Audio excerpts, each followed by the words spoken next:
Caminemos como de día, honestamente, no en glotonerías, ni embriagueces, ni sensualidades y disoluciones.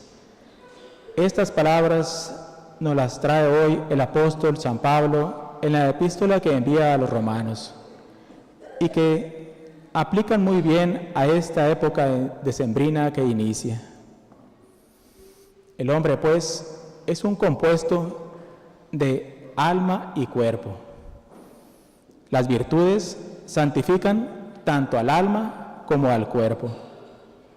Pero hay una que especialmente sirve tanto al alma como al cuerpo con una diferencia esencial. Y esta diferencia es que reside en el alma solo para santificar el cuerpo y cuyo ejercicio o práctica principal es el gobernarlo, arreglar sus apetitos, suministrar su mantenimiento y sujetarlo a la parte más noble. Esta es el espíritu, para que, sujetado el cuerpo al espíritu, este último lo podemos sujetar más fácilmente a Dios. Esta virtud, pues, es la templanza. Esta es una virtud conocida ya antes de nuestro Señor Jesucristo por los filósofos paganos, pero que la Iglesia nos propone como una virtud sobrenatural y necesaria para nuestra salvación, por lo que es importante conocerla y sobre todo practicarla. Ya comáis, ya bebáis, ya hagáis cualquier cosa, todo habéis de hacerlo para gloria de Dios, nos dicen las Sagradas Escrituras. Y en otra parte, el mismo apóstol San Pablo, escribiendo a los filipenses, nos dice: sí, hermanos míos, muchos hay entre ustedes, decía el apóstol a los gentiles, de lo que ya les he hablado, y aún les hablo con dolor, que viven como verdaderos apóstatas de la cruz de Jesucristo, hombres entregados y abandonados a sus sentidos, que idólatras de ellos no deben esperar otro fin que el de una eterna condenación.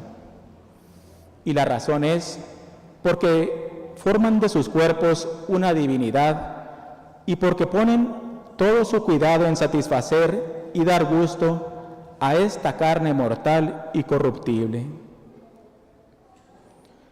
Con estas palabras reprendía el apóstol a los primeros cristianos, y que muy bien podría reprendernos en estas épocas decembrinas, donde se cometen muchos excesos en la comida y en la bebida. Recordemos que fue por el gusto, la manzana, por donde entró el pecado al mundo. Teniendo tantas armas el enemigo infernal, no encontró otra más segura como esta para derribar al hombre. También por este medio se atrevió este espíritu infernal a tentar a nuestro Señor Jesucristo.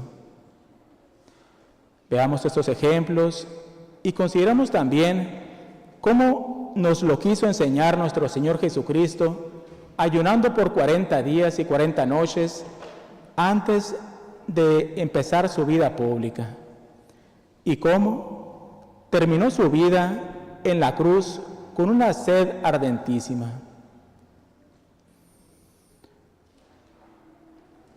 Veamos que no es para despreciar esta virtud de la templanza y que debemos de cuidarnos para no caer en la gula y en embriagueces. Gran admiración causa el que el mismo San Agustín, este gran santo y doctor de la Iglesia, lleno de los conocimientos más altos, cuando de su propia confesión decía el gran cuidado que tenía en conocerse, y asimismo sobre este punto se examinaba y nos dice: ¿saben qué es lo que me cuesta ahora dificultad y trabajo? No es la vanidad ni la curiosidad, que ésta la he sujetado a la fe. No es la avaricia ni el deseo de honores mundanos, que ya los he renunciado. No es tampoco el abatimiento de mi corazón ni mis costumbres culpables, porque al fin estoy libre de ellas y con el socorro de la gracia he roto los lazos que me sujetaban. La mayor dificultad que me queda es con respecto del alimento del cuerpo, y lo que más me cuesta es tener una sobriedad según la razón.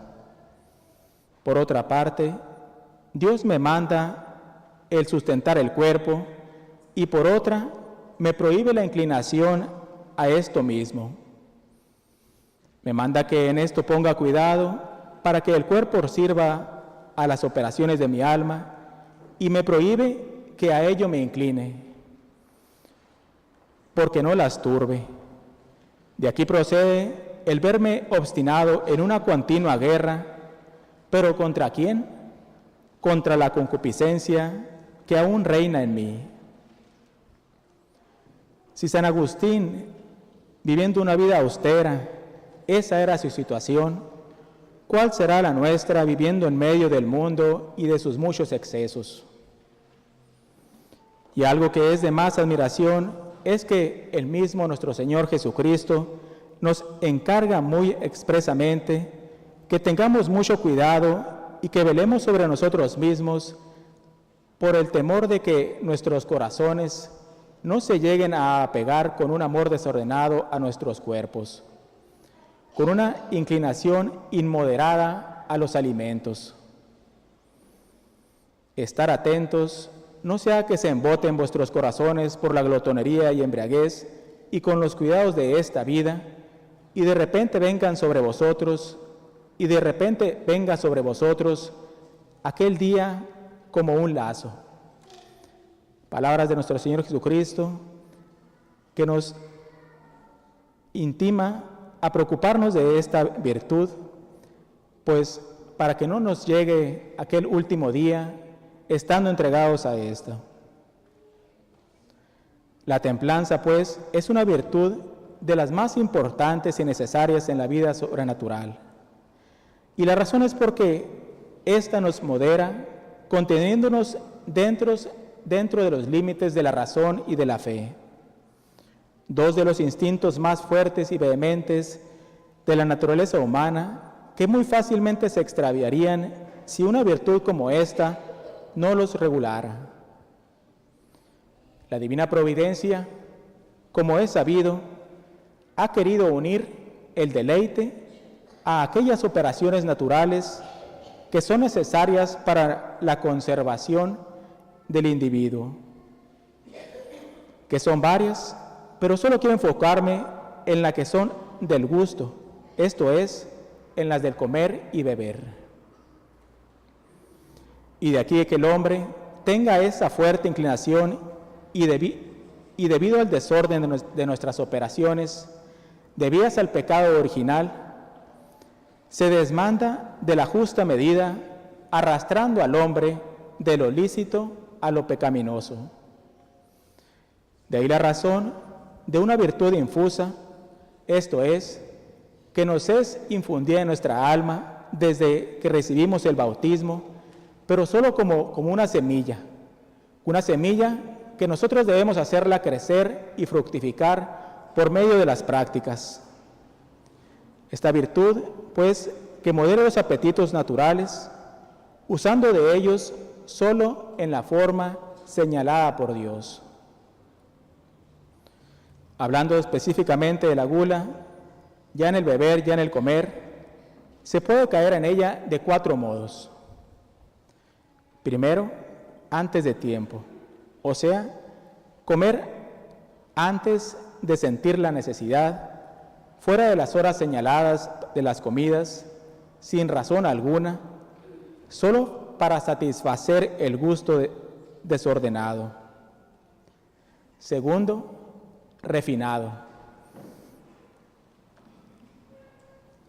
Procurarse manjares exquisitos y cuidadosamente condimentados para mayor deleite. Tercero, en exceso. Comer más de lo que pide el apetito o la necesidad, hartarse pues de la comida o de bebida hasta más no poder, con peligro de la salud. Cuarto, con precipitación.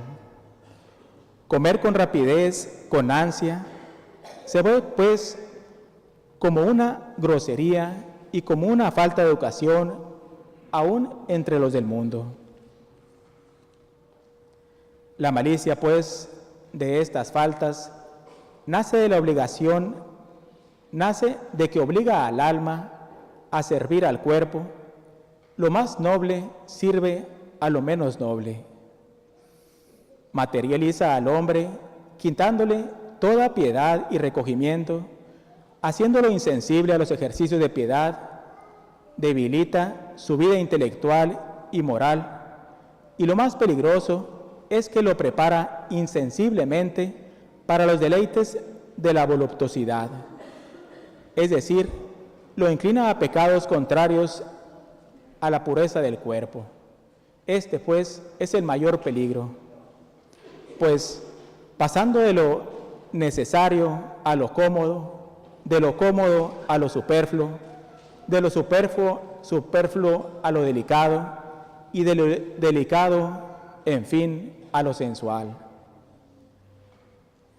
Los remedios, pues, nos ha de servir de principio de que el placer no es un fin, sino un medio, y por lo mismo ha de estar subordinado a la recta razón iluminada por la fe. Y la fe nos enseña que se han de santificar los deleites de la mesa por medio de la pureza de intención, la sobriedad y la mortificación. Lo primero de todo es que hemos de comer y de beber con intención recta y sobrenatural, no como los animales que solo buscan la satisfacción de su apetito, ni como el filósofo pagano que no pasa de una intención honesta, sino como el cristiano que se alimenta para poder trabajar más para la gloria de Dios, con agradecimiento de la bondad de Dios, que se digna a darnos el pan de cada día. Y así cumpliremos las palabras del apóstol San Pablo: ya comieren, ya bebieren, hacerlo todo para mayor gloria de Dios. Nos ayudará, pues, para practicar esta recta intención, el bendecir los alimentos en cada comida y el dar gracias después de cada una de ellas. San Juan Crisóstomo nos explica que no se bendicen los alimentos porque estén impuros, no, pues nos vienen de la mano de Dios. Se bendicen, pues, porque nosotros los hombres somos los impuros, y por lo mismo no empezamos a comer sin antes haber elevado nuestro corazón a Dios. Esa pureza de intención nos ayudará para comer con sobriedad y no pasar de la justa medida, no queriendo comer, sino para recobrar las fuerzas que necesitamos para el cumplimiento de nuestras obligaciones y de nuestro estado. Huiremos de los excesos que pudieran poner en riesgo nuestra salud y sobre todo nuestra salud espiritual. Se recomienda levantarse de la mesa con cierta sensación de ligereza o levedad, esto es, quedarnos con un poquito de hambre y evitar la pesadez que se produce por el exceso en el comer y en el beber. La medida, pues, no es igual para todos. Hay quienes requieren más, otros que requieren menos para funcionar bien. Con esta sobriedad ha de juntar al cristiano la práctica de algunas mortificaciones. Como es muy fácil desviarse del fin, y aquello que inició bien, o sea, comiendo por un buen fin, fácilmente se puede desviar y se puede terminar comiendo por gula. Por lo que habrá que privarse de algunos alimentos o bebidas de nuestro agrado, que a lo mejor sean de provecho, pero no necesarias. Y con esto obtendremos cierto dominio sobre el apetito sensible, privándonos de algunos gustos lícitos, evitaremos caer en los ilícitos. Le damos al Espíritu el control de los sentidos y nos da mayor libertad para emplearnos en la oración, en el estudio, y evitaremos el tener tentaciones. Un excelente ejercicio será el no levantarse de cada una de las comidas sin habernos mortificado en algo. Tanto cuanto mayor, pues mayor será el beneficio. Otro beneficio de la mortificación de algún gustillo es que fortificamos la voluntad. Estas pequeñas mortificaciones son pues de un gran valor, pues nos ayudarán a vencer las grandes tentaciones. Sigamos pues estas recomendaciones para no solo no ofender a Dios en estas fiestas, sino que al contrario, sean motivos de ganar méritos para el cielo, así sea. En el nombre del Padre, y del Hijo y del Espíritu Santo. Amén.